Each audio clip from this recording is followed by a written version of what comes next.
Bonjour à tous et toutes. Troisième séance sur cette même question qui est les raisons pour lesquelles les auteurs écrivent des textes fantastiques.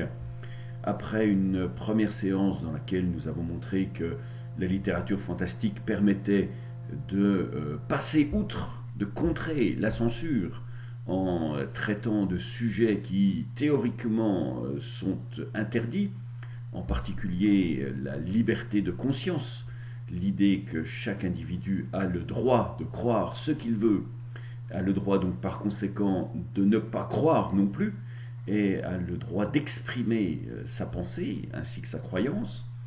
Ce droit est contesté dans la plupart des pays au XVIe, XVIIe siècle, bien sûr aussi au XVIIIe, XIXe et XXe siècle.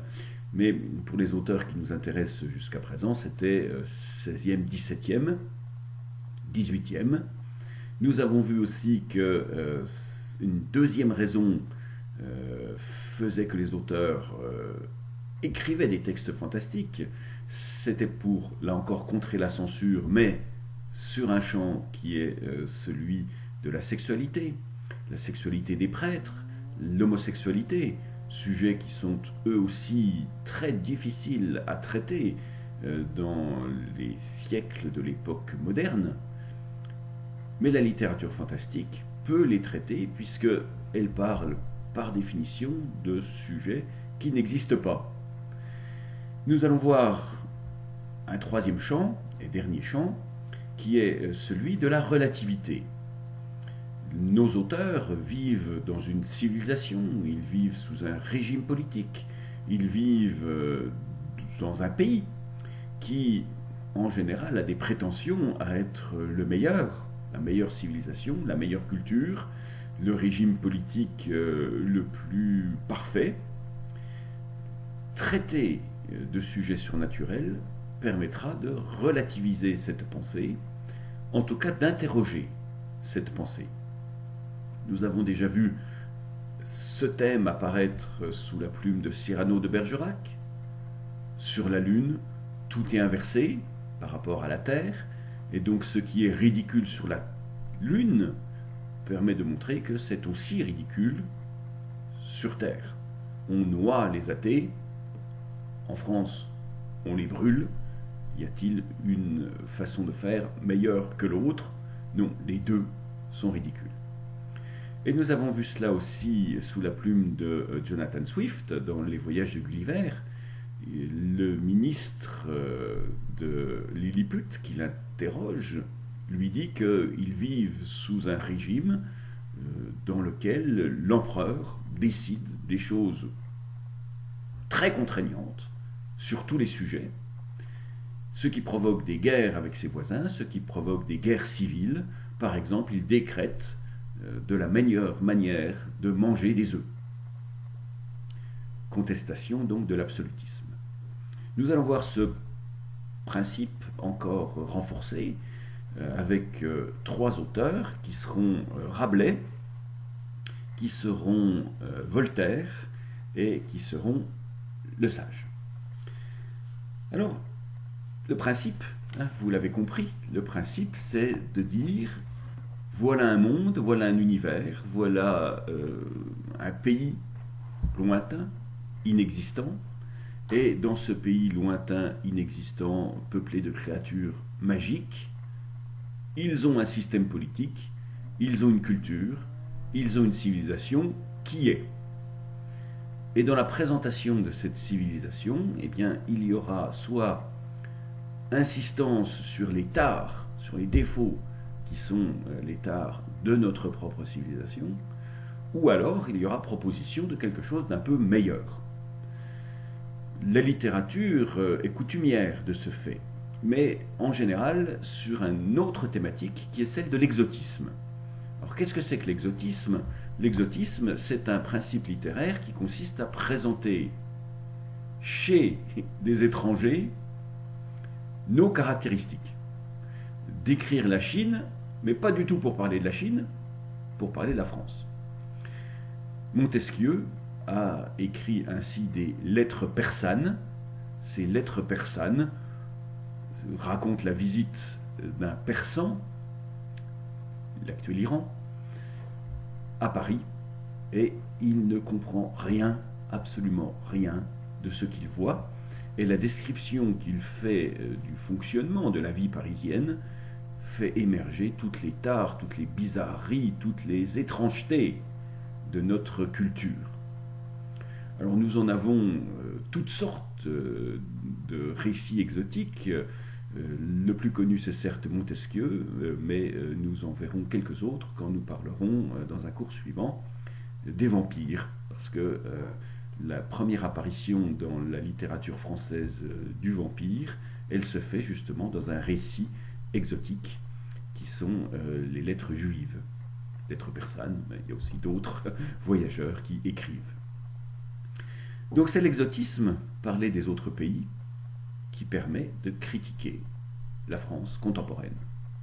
Mais c'est aussi les voyages dans des pays imaginaires. Alors le premier que nous allons aborder aujourd'hui, c'est Rabelais. Alors Rabelais, c'est un des très grands écrivains français du XVIe siècle. Il nous a laissé d'ailleurs dans la langue des adjectifs qui vont avec ces deux personnages principaux, qui sont pentagruéliques à partir de Pantagruel et gargantuesques à partir de Gargantua. Ces deux géants qui tombent toujours dans l'excès. Ils sont grands en taille, mais ils sont grands aussi dans tous les domaines. Et ces deux personnages vont traverser l'Europe, et même un peu au-delà, de ce XVIe siècle, en vivant des aventures qui vont jouer sur plusieurs pieds, à la fois sur une présentation des nouveautés de cette Renaissance. Nous sommes dans une époque où les sciences, les arts, où la culture connaît de très profondes transformations, parce qu'on expérimente beaucoup, parce qu'on s'interroge davantage sur le fonctionnement de l'univers, le fonctionnement du monde terrestre, le fonctionnement des relations entre les hommes, sur les langues, sur les régimes politiques. Bon, ils expérimentent, mais parallèlement, ils dévorent, ils détruisent, ils ingèrent, ils régurgitent, eh bien, ils se moquent très souvent de ce qu'ils voient. Et donc ces deux géants, qui sont deux créatures surnaturelles par excellence, ce ne sont pas les géants du conte, ce ne sont pas les géants comme Jack et le haricot magique qui vivent sur des nuages. Non, ils vont vivre parmi les hommes. Ils sont rois de leur pays d'utopie, mais ils visitent Paris avec toute la France en général, avec tout un ensemble de serviteurs avec lesquels ils vont connaître toutes sortes d'aventures.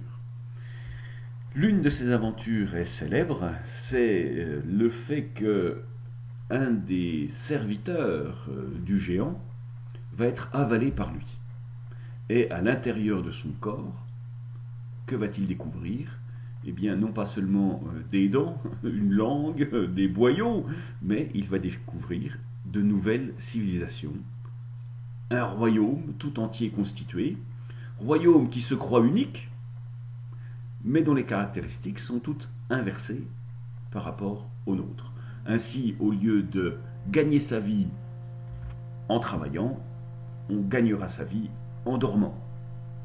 Alors voilà ce texte dans lequel le voyageur, qui s'appelle Alcofribas, va raconter ce qu'il a trouvé quand il est entré dans le corps du géant. Donc, nous dit-il, nous sommes page 6, donc, nous dit-il, le mieux que je pus, je montais par-dessus les dents, et je cheminais 2 lieues sur la langue, tandis que j'entrais dans sa bouche. Mais, ô dieux et déesses, que vis-je là ? Jupiter me confonde si j'en mens. Je vis de grands rochers, de grands prés, de grandes forêts, de fortes et grosses villes, non moins grandes que Lyon et Poitiers. Le premier qui y trouvait fut un bonhomme qui plantait des choux. Tout ébahi, je lui demandai, « Mon ami, que fais-tu ici ?»« Je plante des choux. » Je gagne ainsi ma vie et les porte vendre au marché en la cité qui est ici derrière. L'autochtone, il vit normalement, comme tout le monde, il cultive son jardin. Mais va intervenir dans cette discussion maintenant la notion de relativité. Puisque le narrateur, Alcofribas, lui dit « Jésus, dis-je, il y a un nouveau monde ici ?» Et l'autre va répondre « Non, nous sommes l'ancien monde. Mais si vous venez d'ailleurs, c'est vous le nouveau monde. » Tout le monde est le nouveau monde de l'autre. Certes, mais il n'est pas nouveau. On dit bien que hors d'ici, il y a une terre neuve où ils ont un soleil et lune et tout plein de belles besognes, mais le nôtre est plus ancien. Voir, dis-je, il doute, notre narrateur. Comment annonce cette ville où tu portes vendre tes choux? Elle a pour nom Aspharage, bon, c'est les amygdales, et donc il l'invite à aller visiter cette ville. Je décidai d'y aller. En mon chemin, je trouvai un compagnon qui tendait aux pigeons, donc qui capture des pigeons, auquel je demandais « Mon ami, d'où viennent ces pigeons ?» « Sire, dit-il, ils viennent de l'autre monde. » Alors je pensais que quand Pantagruel bâillait, les pigeons à pleine volée entraient dans sa gorge, pensant que ce fut un colombier. Bon, comment est-ce qu'ils vivent finalement, ces habitants de l'intérieur du corps du géant? Eh bien, ils vivent du fait de ce qu'ingurgite le géant. Je passais entre les rochers qui étaient ses dents, je montais sur une, là je trouvais les plus beaux lieux du monde, beaux grands jeux de paume, belles galeries, belles prairies, force vignes, une infinité de maisons à la mode italienne, par les champs pleins de délices, et je demeurai bien 4 mois. Je ne fis jamais aussi bonne chère, puis je descendis par les dents du derrière pour arriver, en passant, je fus détroussé par des brigands dans une grande forêt qui est vers la partie des oreilles. Je trouvai ensuite une petite bourgade et je gagnai quelque peu d'argent pour vivre. Savez-vous comment? À dormir, car l'on loue les gens à journée pour dormir. Ils gagnent 5 ou 6 sols par jour, mais ceux qui ronflent bien fort gagnent bien 7 sols et demi. Et il va rencontrer les sénateurs, c'est-à-dire les responsables de cette ville, et il va se plaindre qu'il a été attaqué par des bandits, et les sénateurs vont lui dire que, au-delà des montagnes, il y a effectivement des peuples barbares, il y a des sauvages, il y a des bandits. Chacun a sa propre haute estime de sa civilisation, et tous les autres sont des sauvages, tous les autres sont des bandits. Au bout du compte, il va ressortir donc de cette bouche du géant, et le géant lui demandera « Comment vivais-tu là-bas? Que buvais-tu? Seigneur, de même que vous, et des plus frits en morceaux qui passaient par votre gorge, j'en prenais barrage. Ils sont alimentés par ce qu'ils trouvent, ce que le géant ingurgite. » Bon, donc un autre monde, et cet autre monde nous fait nous interroger sur les qualités du nôtre. Alors la littérature réaliste aussi, bien sûr, s'est posé ces questions-là. On a dans les essais de Montaigne, on a tout un chapitre sur la découverte de l'Amérique. On sait que Montaigne a vu, avec le roi de France, a vu en Bretagne un bateau arriver avec des Indiens. Ça l'a beaucoup intéressé de voir qu'il y avait des êtres, effectivement, qui vivaient au-delà de l'Atlantique. Et Montaigne, dans ses essais, constate que nous sommes en train de massacrer ces Indiens, que nous sommes en train de malmener ces Indiens, et que leur civilisation est pourtant extrêmement grande, mais que c'est un monde nouveau, qui est encore jeune, qui donc entrera par la suite dans la vieillesse, quand nous, qui sommes un monde ancien, bien nous entrerons dans la décrépitude. Donc bien sûr, relativité, elle s'exprime dans la littérature générale, mais elle s'exprime aussi d'autant plus dans la littérature fantastique. Alors je m'arrête un petit peu sur Rabelais, Parce que Rabelais, c'est un cas d'espèce très intéressant de texte dans notre culture. Pourquoi? Eh bien parce que c'est un texte que toutes les époques ont interprété un petit peu différemment. Lorsque Rabelais publie ses romans, nous sommes là vers 1540, ces romans suscitent la surprise, suscitent plutôt le rejet. Pourquoi? Eh bien parce qu'on le trouve très grossier. Très grossier. Il est donc condamné par la Sorbonne pour grossièreté. 50 ans plus tard, il est de nouveau condamné. Le texte n'a pas changé, mais on va le condamner pour une autre raison, qui est qu'il est contraire par bien des aspects à la religion. On le condamne pour irrévérence vis-à-vis de la religion. Et c'est intéressant parce que le texte, lui, n'a pas bougé. Mais c'est la sensibilité des individus qui a bougé. Entre les deux, les questions religieuses se sont exacerbées. Ce qui passait tout à fait inaperçu dans un texte devient, au contraire, ce qui est le plus choquant. Si on fait un saut d'un siècle, et si on tombe sur le siècle de Louis XIV, eh bien là encore, on déconseille de le lire parce qu'on le trouve grossier. Oui, la question religieuse ayant été tranchée par le roi, qui de toute façon ne veut pas de protestants chez lui, la question religieuse disparaît un petit peu, et c'est de nouveau cette grossièreté qui apparaît. Et aujourd'hui, quand on regarde ce qui se dit sur Rabelais, eh bien on en fait un des plus grands humanistes de son siècle, un des plus grands auteurs.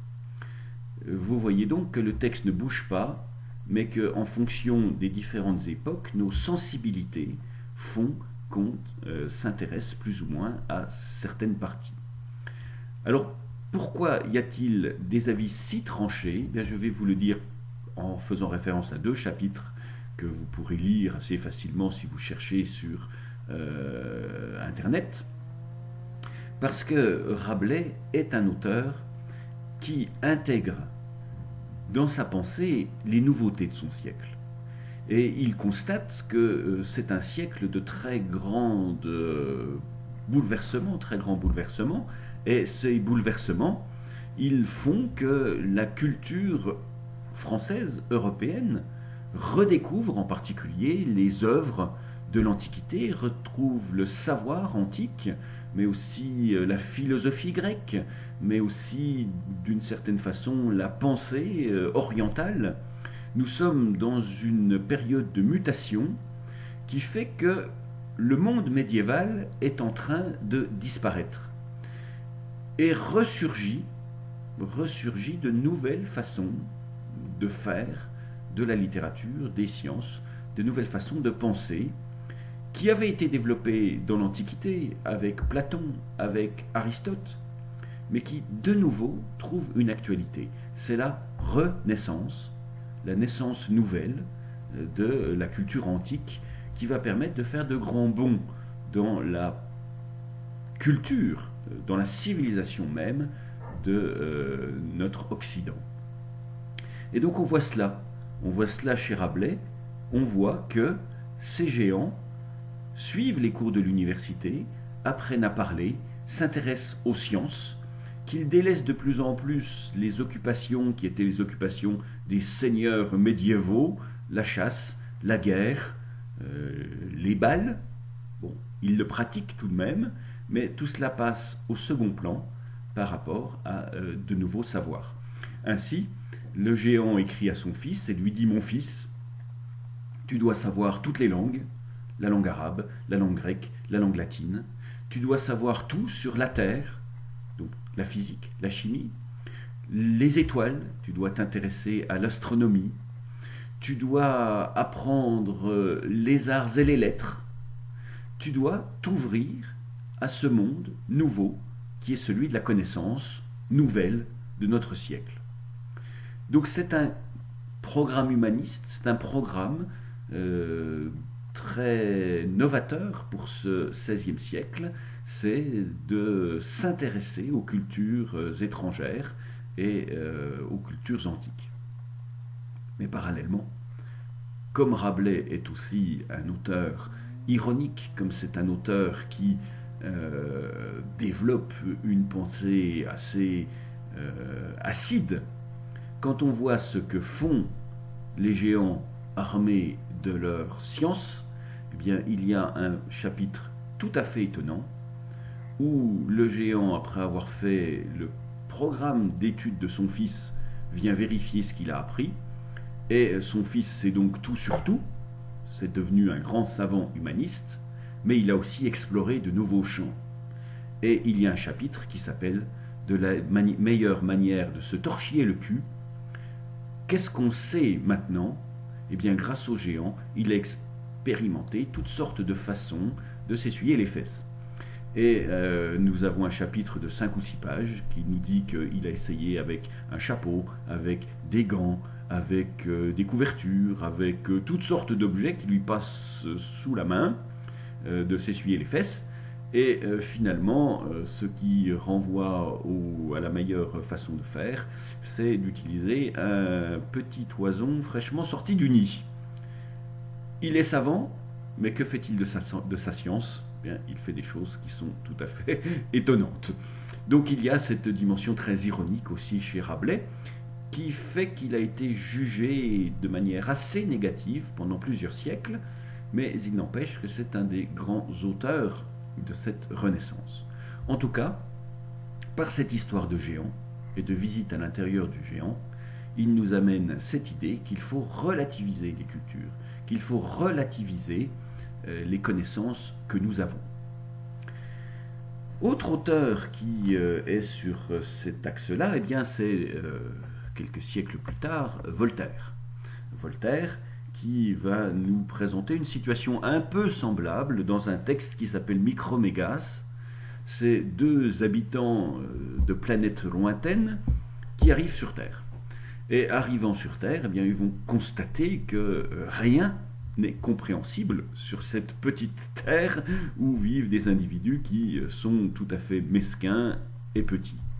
Alors vous avez un extrait aussi, et les deux géants observent tout d'abord les petits terriens et s'aperçoivent que ce sont des petites créatures tout à fait intéressantes, et ils vont se demander, puisque vous êtes des petites créatures savantes, dites-nous sur quoi vous travaillez, qu'est-ce que vous découvrez.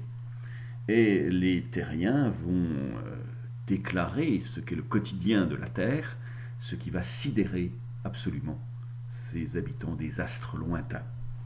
Alors c'est le texte qui suit. Nous avons, disent donc les petits terriens,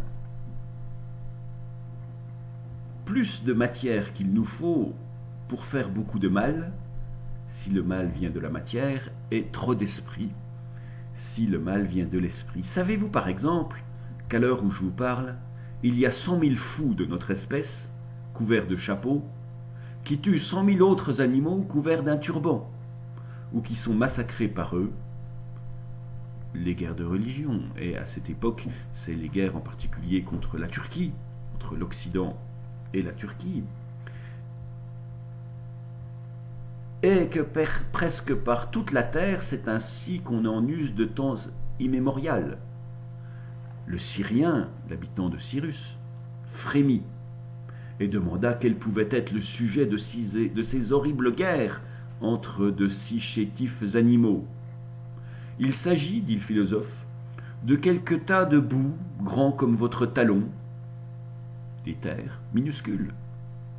Ce n'est pas qu'aucun de ces millions d'hommes qui se font égorger prétendent un fœtus sur ces terres. Pourtant, ceux qui se battent n'en ont rien à faire de ces terres. Ce n'est pas eux qui les revendiquent. Il ne s'agit que de savoir s'il appartiendra à un certain homme qu'on nomme sultan ou à un homme qu'on nomme, je ne sais pourquoi, César. Ni l'un ni l'autre, d'ailleurs, n'a jamais vu ces terres, ni ne les verra jamais. Il s'agit simplement de terres donc qu'ils n'ont jamais vues. Presque aucun de ces animaux qui s'égorgent mutuellement n'a jamais vu l'animal pour lequel il s'égorge. Vous n'avez jamais vu votre roi, vous n'avez jamais vu les terres pour lesquelles il se bat, et pourtant vous vous faites massacrer par quelqu'un d'autre qui n'a jamais vu, lui, son sultan, et qui n'a jamais vu non plus les terres pour lesquelles il se bat. Contestation politique, donc très ferme, de ces impérialismes européens qui se manifestent partout. Malheureux, s'écria le Syrien, peut-on concevoir cet excès de rage forcenée?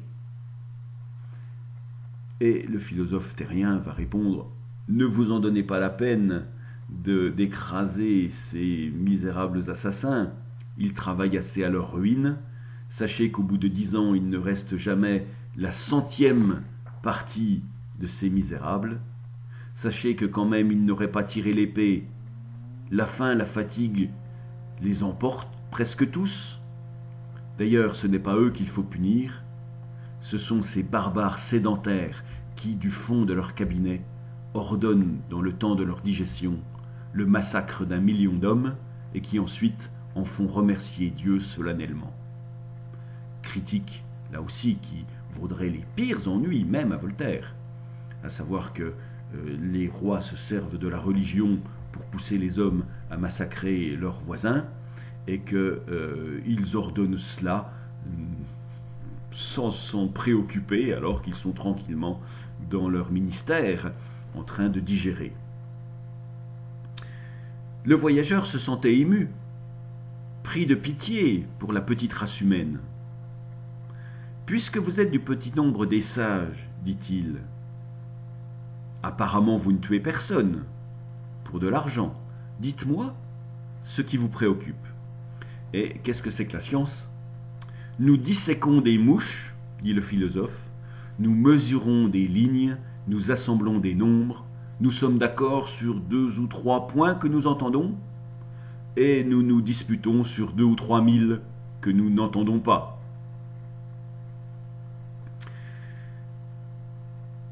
Mais les choses vont mal tourner, parce que parmi ces philosophes terriens, eh bien, il y a un individu qui croit avoir la vérité. Mais il y avait là, par malheur, un petit animalcule, un petit individu minuscule, en bonnet carré, ce qui est donc la marque plutôt du religieux, qui coupa la parole à tous les philosophes.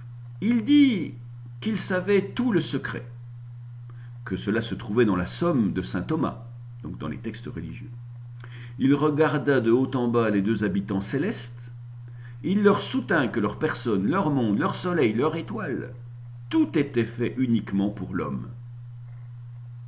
À ce discours, nos 2 voyageurs se laissèrent aller l'un sur l'autre en étouffant de ce rire inextinguible qui, selon Homère, est le partage des dieux, leur épaule et leur ventre allaient et venaient, et dans ces convulsions, le vaisseau que le Syrien avait sur son ongle tomba dans une poche de la culotte du Saturnien.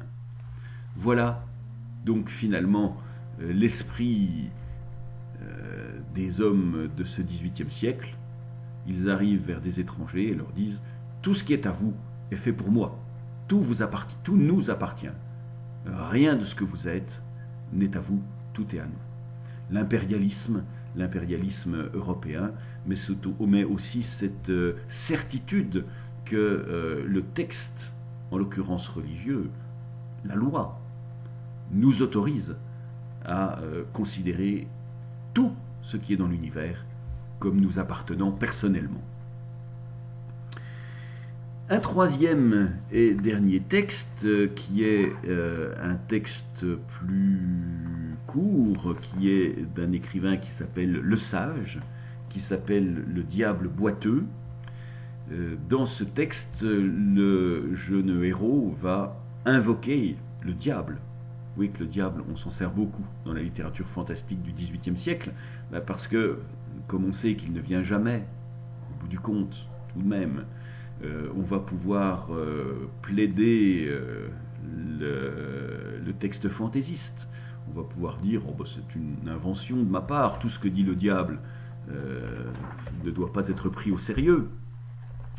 Et voici donc nous sommes page 7, l'invocation de ce diable. Le diable arrive et au lieu d'être une créature majestueuse, c'est un tout petit individu rabougri et boiteux de surcroît, d'où le titre le diable boiteux. Qui est-il donc? Il faut donc, reprit donc Cléophas, le héros, celui qui vient de l'invoquer, Léviathan, Belphégor ou Astaroth. Ah, pour ces trois-là, dit la voix, ce sont des diables de premier ordre. À quoi servent-ils? Ce sont les esprits de cour. Ils entrent dans le conseil des princes, animent les ministres, forment les ligues, excitent les soulèvements dans les États, allument les flambeaux de la guerre. Ce ne sont pas là des maroufles. Les gouvernements sont inspirés par le diable, par des diables en l'occurrence, et les décisions du roi ne sont pas sages, ne sont pas inspirées par Dieu, ne sont pas l'expression d'un pouvoir absolu et raisonnable. Non, les gouvernants sont dirigés par les démons. Dites-moi, je vous prie, reprend donc Cléophas, quelles sont les fonctions de Flagelle? Il est l'âme, répond le diable, il est l'âme de la chicane et l'esprit du barreau. La justice. La justice est entièrement dirigée par le diable. C'est lui qui a composé le protocole des huissiers et des notaires. Il inspire les plaideurs, possède les avocats et obsède les juges. La justice n'est pas rationnelle, la justice ne se rend pas comme il faut. La justice, c'est une opération tout aussi diabolique que le gouvernement. Pour moi, dit donc le diable qui était invoqué, j'ai d'autres occupations. Je fais des mariages ridicules. J'unis des barbons, des vieillards, avec des mineurs, des maîtres avec leurs servantes, des filles mal dotées avec de tendres amants qui n'ont point de fortune. C'est moi qui ai introduit dans le monde le luxe, la débauche, les jeux de hasard, la chimie. Je suis l'inventeur des carousels, de la danse, de la musique, de la comédie et de toutes les modes nouvelles de France. Je m'appelle Asmodée, je suis le diable boiteux. Alors peut-être que la chimie va vous paraître étrange dans ce discours, mais rappelez-vous que c'est à cause de la chimie que nous avons découvert qu'il y avait des microbes dans l'eau. C'est à cause de la chimie, donc de la science en général, que le monde nous apparaît finalement moins connu que ce qu'il était auparavant. J'ai déjà parlé dans mon cours premier du fait qu'on avait arrêté de se laver au XVIe, XVIIe siècle surtout, parce qu'on avait découvert par la chimie qu'il existait des petits éléments invisibles qui rendaient donc l'eau dangereuse. Mais les progrès de la science sont encore très limités dans ce XVIIe siècle, XVIIIe siècle. Il faut vraiment attendre le XIXe pour qu'il y ait une envolée des sciences.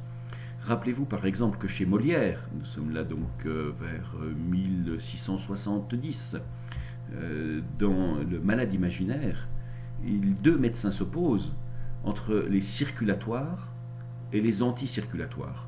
De quoi s'agit-il? Il y a une question toute simple qu'on ne sait pas, c'est est-ce que le sang circule dans le corps? Et il y a ceux qui pensent que nous avons une certaine quantité de sang dans le corps, qui circule dans tous les organes, c'est les circulatoires. Si on se blesse et qu'on perd du sang, on perdra non seulement le sang de la main, par exemple, mais le sang de tout le corps. Et il y a les anticirculatoires. Et ceux-là pensent que le corps est fait de poches. Si vous blessez la main, vous allez perdre le sang de la main, tout le sang de la main, mais comme le sang ne circule pas, vous aurez le reste du sang des autres parties du corps qui seront dans leur propre poche. Le sang de l'autre main, le sang des jambes, le sang, etc. Bon. Donc la science, encore au XVIIe et XVIIIe siècle, a des progrès à faire.